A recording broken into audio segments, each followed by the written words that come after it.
Dr. Margaret Mungerera abadde Dr. Mukulu, Dr. Mukugu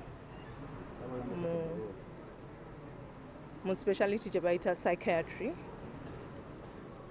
Abadde ajjanjaba mental illness, naye okujjako ekyo abadde muntu wa buvunaanyizibwa, abadde mukulembeze waffe ffe ng'abasawo, naddala okusinga abakyala.